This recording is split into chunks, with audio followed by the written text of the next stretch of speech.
Good afternoon. Welcome to another edition of the Madison View. My name is Ron Scott.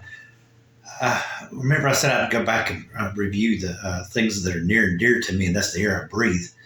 The more and more I read into carbon capture and all this kind of stuff, I don't think that our policymakers, I could be wrong because I'm not there, but I don't think our policymakers are thinking through this thoroughly enough, because I've since learned that there is fungus that can capture more carbon than the ocean can, and there is you could take volcanic rock, bismuth, I think it's called. It's volcanic rock is what it is. Grind it up real fine and put it on the soil, just spread across the top of the soil, and it takes carbon like 2 times the volume. It's like half times more than ocean water. And then on top of it, when it goes in the ground, it fertilizes the soil. So it would be a good thing for, to require farmers to spread, crushed volcanic rock over the farmland, or over the farmland every year, and and fertilize the crops and take care of the carbon in the atmosphere. And one guy said in a study he was doing that if we did all farmland in the world, and spread it, once a year, that's it, with volcanic ash, he said that we would not only reverse climate change, the carbon in the atmosphere, we would actually uptake 1.5% more than what's in the air right now. In other words, what's being introduced into the air right now, plus what's in the air right now, we would remove that as well. So it sounds like a way to go, because, if you think about this for just a second, what's one of the number one pollutants in the world is agricultural runoff, the phosphates and the fertilizers that they use. There's a dead zone in the Gulf every year because of whenever the rains come after they use fertilizer, it washes into the Gulf. It's called a dead zone. Everybody knows what I'm talking about. There's nothing lives out there because it's from the runoff from the Mississippi River and all the tributaries that go into the ocean from farmland. So if you would convert to volcanic ash or volcanic rock for the fertilizer, we wouldn't have a dead zone in the Gulf. So not only would it, fix our farmland, uptake carbon, but it would also end a lot of the pollution that's going on right now, from the way I understand it. It's just my opinion. I'm not a scientist. I don't understand everything, that's being researched and everything right now, and I don't understand all the figures and everything. But if the one article I read was correct, okay. Now that was a scientist who said that by 2100, we could get rid of all the carbon that we introduced in the atmosphere during mankind's existence on the planet, basically, period, including what we're inducing right now. So if I read it correctly, so basically we would reverse climate change within 70 years, just by that one simple measure. That's not including what measures are being done right now, where you're trying to go net zero and all this kind of stuff. So it sounds like a pretty good idea to me. But the one that really fascinated me was the fungus. The fungus is like,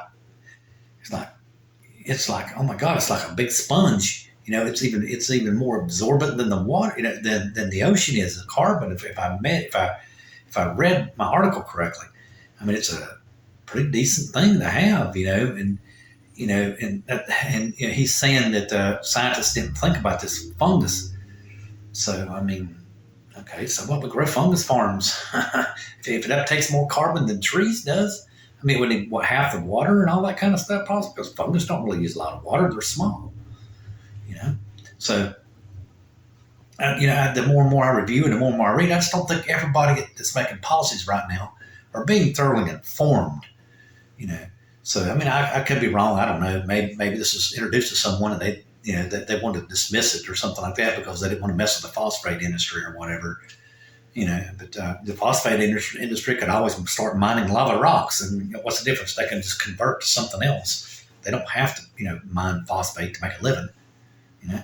So, or phosphorus. I can't remember what it is, the exact mineral they mine. I think it's phosphorus. I think. But they don't have to mine that. They can mine volcanic rock. What's the difference? You just move the company over there, and those people, go find other jobs, and these people down here don't have a job will be replaced with the people, up there and all that kind of stuff. The economy will remain basically net zero or net neutral. I just the more and more I think about this, here's the kicker: is they said that the volcanic rock works even better. The hotter it gets, the more carbon it absorbs. So it's just like, wow. I mean, wow. I don't understand why someone isn't even think about this. Why isn't if what I read is true, why hasn't the Department of Agriculture made farmers spread or incentivize farmers to spread volcanic ash on their soil instead of fertilizer? We'll get better food supply. We'll get our drinking water will be a lot safer. Our air will be easier to breathe. Just like, my God, man, who thought of this? But anyway, I'm kind of rambling on now. But I was going back over and really reviewing a lot of this. Like I told you about the pull between the left and the right. I read an article by the left really getting down on the people. In my opinion, they should really get down on, and that is the religious, the ultra right religious organizations. Which is basically what they were saying was that now you're hanging out with Donald Trump and y'all posting pictures of yourself in a lynching video. Because basically, if you really read, and think, if you just really read between the lines and think for about 10 or 15 minutes, if you are not a racist, then why are you trying to change history to where white people look better than what they do, because of slavery? It's just like, if history is there for a reason, if we do not understand our history, we are doomed to repeat it. No. See, now this is where I disagree with the left. No one should be, I don't know how you say it, they shouldn't be labeled or what it is the sin of the father should not be the sin of the son. In other words, each generation, as we progress societally, shouldn't be labeled because of what happened in the past. And I think the left has a tendency to do that. They have a tendency to label people, but so does the right. The right labels people too. So both extremes in the same way.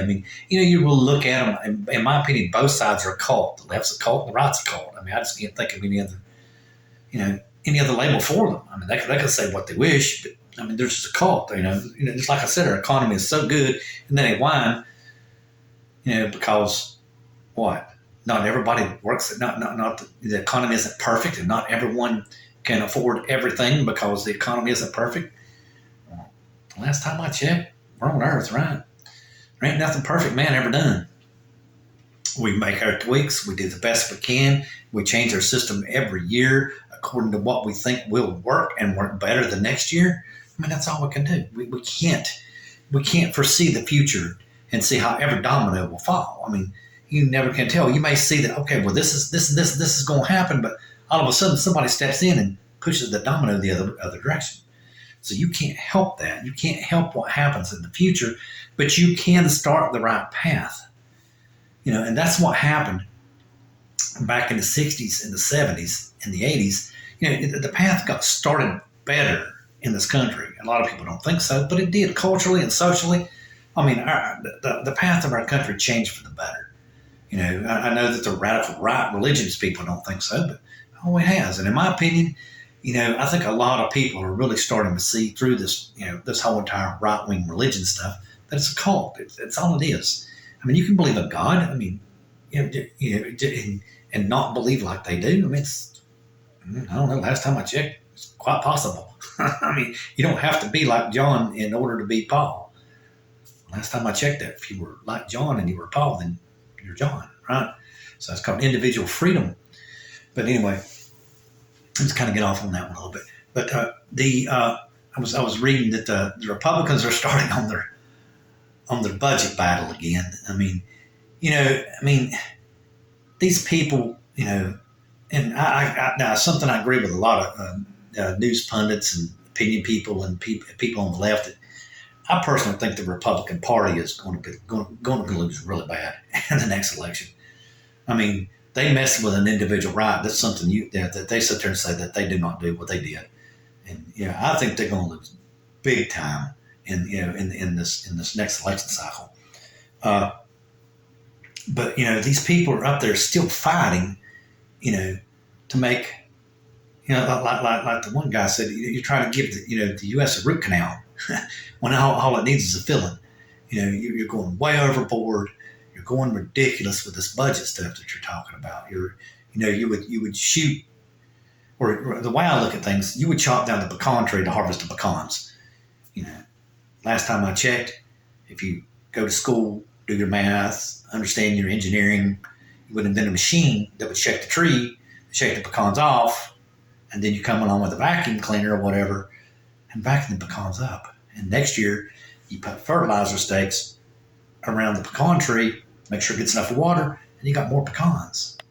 But the Republican method is cut down the pecan tree, pull all the pecans off, sow another pecan tree, and 20 years later, cut the thing down again. Hey, I mean, that's the solution to the problem now. You don't have to put all that money and effort into it. But I look at things a lot different. When you look at just like I was talking about the volcanic ash, I look at the way the government spends the money as an investment, just like I was saying with the volcanic ash. Okay, first of all, the number one benefit we're going to get from it would be better air and less agricultural runoff pollution, better soil, okay, better food because the soil will be better, and less cost. So it's like 5 or 6 benefits. I forgot my count. It's 5 or 6 benefits off of one investment. I mean, that's great, man. I mean, that's what you call ROI, return on investment. And it's something Republicans don't think about, and I really don't think they even care, to be quite frank and honest with you. They're just trying to make their donors happy. The way I understand it, Ron DeSantis doesn't even know what he's supposed to do until his documents are accidentally released to the press. Whatever patch running his campaign is telling him what to say, what to do, and when to wake up and when to go to bed. And that's all I have to say. Good night.